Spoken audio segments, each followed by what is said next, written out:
সকাল বন্ধুরা, কেমন আছেন সবাই? আশা করি যে যেখানে আছেন সবাই খুব ভালো আছেন এবং সুস্থ আছেন। লাইফস্টাইল উইথ সুতপার আরও একটি নতুন দিনে আপনাদের স্বাগত জানাই। আজকের দিনটা শুরু করলাম ঠাকুরঘর থেকেই, আর ঈশ্বরের কাছে এই প্রার্থনাই করলাম যেন আজকের সারাটা দিন খুব ভালো কাটে। সমস্ত বাধা বিপত্তি তিনি যেন কাটিয়ে আমাদেরকে সুস্থ রাখেন এবং খুব ভালোভাবে যেন দিনটা কেটে যায়।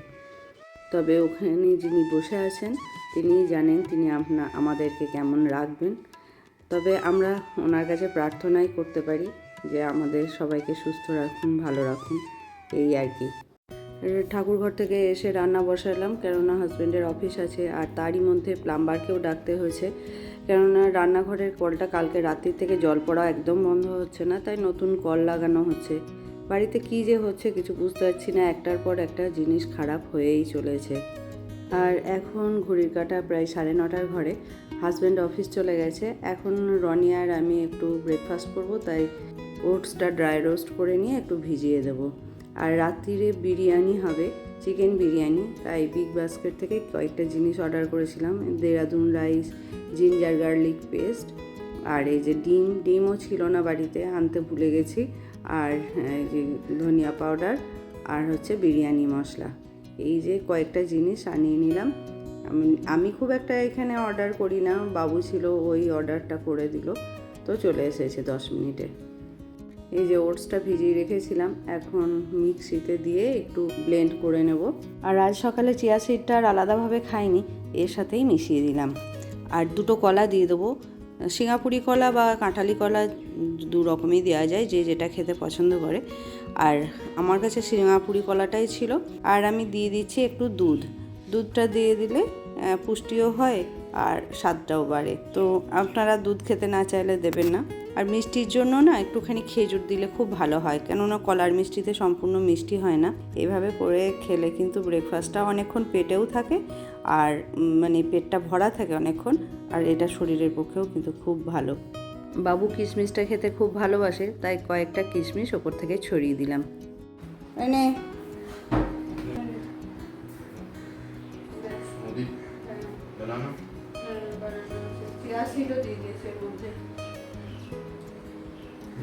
মিষ্টি হয়েছে। আর বাবুকে দিয়ে আমার জন্যও নিয়ে নিলাম।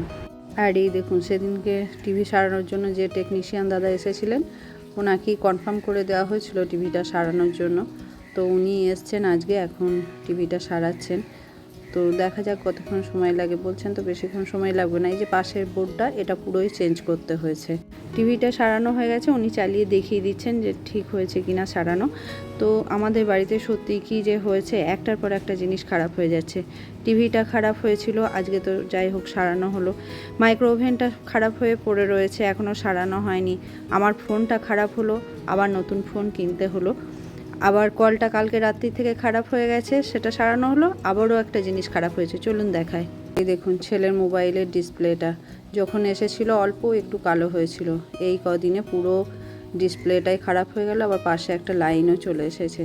তো ওর কলেজ শুরু হয়ে যাবে, আরও একটা তো ফোন লাগবে ওর। তো চলুন কি দেখাই, কি ফোন কিনবো। কি কালার নিয়েছিস? ব্লু। হ্যাঁ, চার্জিং কেবল ভালো। আর এটা কি? এটা হচ্ছে অ্যাপেলের সিগনেচার, হচ্ছে অ্যাপেল স্টিকার। চার্জার তো এখন দামি ফোনে তো চার্জার তো কিছুতে দেয় না, চার্জার তো আলাদা করে কিনতেই হয়। আমার ফোনটাতেও তো চার্জার কিনতে হলো, স্যামসাং এরটাতে। হ্যাঁ, ছোট চার্জার। এত ছোট? হ্যাঁ, এটা এত ছোটতেই কাজ হয়ে যাবে। মোস্ট স্যাটিসফাইং কি লোগোটা আজকাল বোঝানোর জন্যই তো নয়। বোঝানোর জন্য নয় না, এখন শুধু ক্যামেরা দেখেই সব বুঝে যাবে। অন করে দাও, আর নোংরা হয়ে যাবে তাড়াতাড়ি। না না, কভার লাগাতে হবে। আইফোন যদি বিনা কভার ইউজ কভারই লাগাবি, কভারটা লাগিয়ে ফেল। না না না,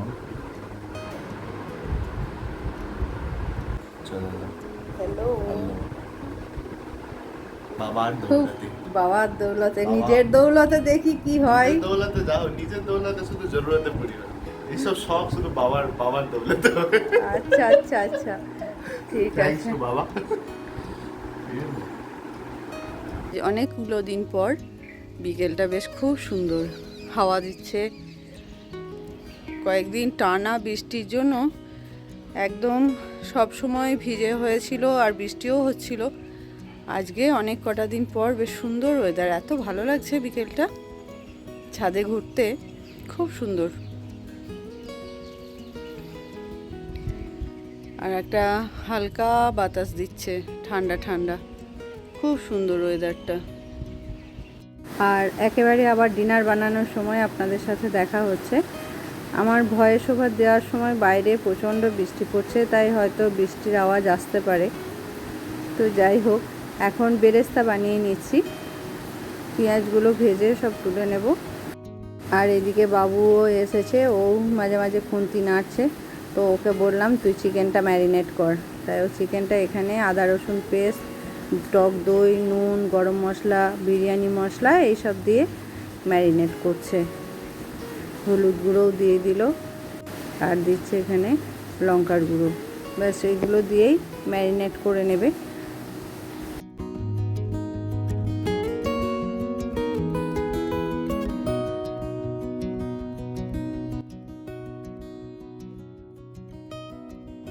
পেঁয়াজের বেরেস্তাটা করে তুলে নিয়েছি, আর বাকি তেলের মধ্যে দিয়ে দিলাম এখানে চিকেনটা আগে তৈরি করে নিই, তারপর বিরিয়ানিটা বানানো হবে। আর এইদিকে বিরিয়ানির ভাতটাও বসিয়ে দেব।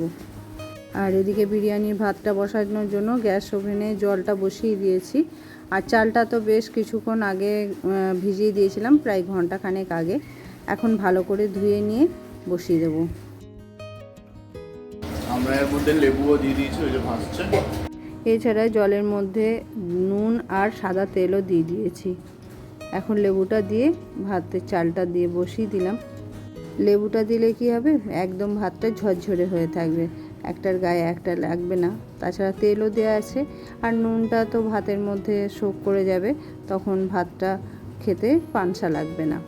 এত বড় হাঁড়ি থেকে মাছ ঝরানোটা বেশ রিস্কের ব্যাপার, তবে খুবই সাবধানে করছি কাজটা, আস্তে আস্তে মাঠটা ঝরিয়ে নেব। আর আজকে আমি একদমই ঘরোয়া স্টাইলে বিরিয়ানি বানাচ্ছি, যেটা আমার পরিবারের লোকজন খেতে ভালোবাসে, মানে আমার হাজব্যান্ড, ছেলে। সেজন্য এই রকম একটা মুখ মেলা হাঁড়ির মধ্যেই করছি। তেল আর ঘি দিয়ে দিয়েছি, একটু গোটা গরম মশলা দিয়ে দিলাম। এরপর ভাত আর মাংসের লেয়ার করে করে পুরো হাঁড়িটা ভরে দেব, আর সমস্ত জিনিসটা এর মধ্যে সেট করে নেব। তারপর অল্প সময়ে একটু দমে বসিয়ে রাখবো। আর এই মাংস দেওয়ার সাথে সাথেই কিন্তু বেরেস্তাগুলোও দিতে থাকবো।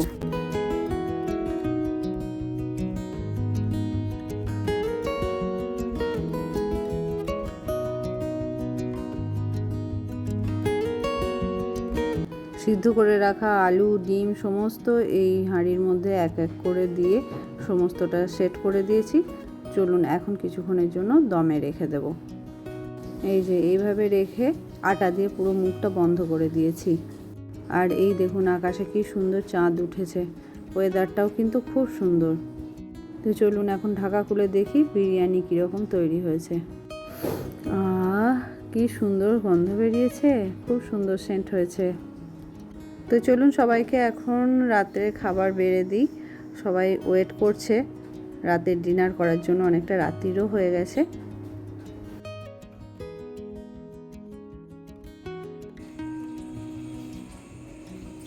খুব সুন্দর, দেশি। আমার এটাই ভালো লাগে, ওই যে গোলাপ জলের গন্ধটা আমার একদম ভালো লাগে। দারুণ এটা। তোমাদের ভালো লাগছে তো? বিরিয়ানির মতো জুসি হয়েছে একদম।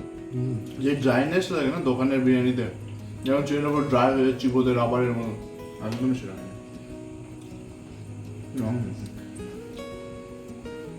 এই জন্যই তো মানে রনি বারণ করলো যে ওই সব ইয়েগুলো দিও না, কেওড়া জল, গোলাপ জল কিছুই দিও না। একদমই সিম্পল ভাবে বানিয়েছে, একদমই মানে কিছুই নেই। এটাই ঠিক আছে। তো বন্ধুরা আজ এই পর্যন্তই। আজকের ভিডিও আপনাদের কেমন লাগলো অবশ্যই কমেন্ট করে জানাবেন। আর যদি ভালো লাগে তাহলে একটা লাইক করবেন, পারলে অন্যদের সাথে শেয়ার করবেন। আর যদি আপনি আমার চ্যানেলে নতুন বন্ধু হয়ে থাকেন তাহলে চ্যানেলটা সাবস্ক্রাইব করার অনুরোধ রইল। আর আমার পুরনো বন্ধুদের জানাই অনেক অনেক ধন্যবাদ আমার পাশে থাকার জন্য। তো দেখা হচ্ছে আবার আমার পরবর্তী ভিডিওতে। ততক্ষণ সবাই ভালো থাকবেন, সুস্থ থাকবেন, সাবধানে থাকবেন।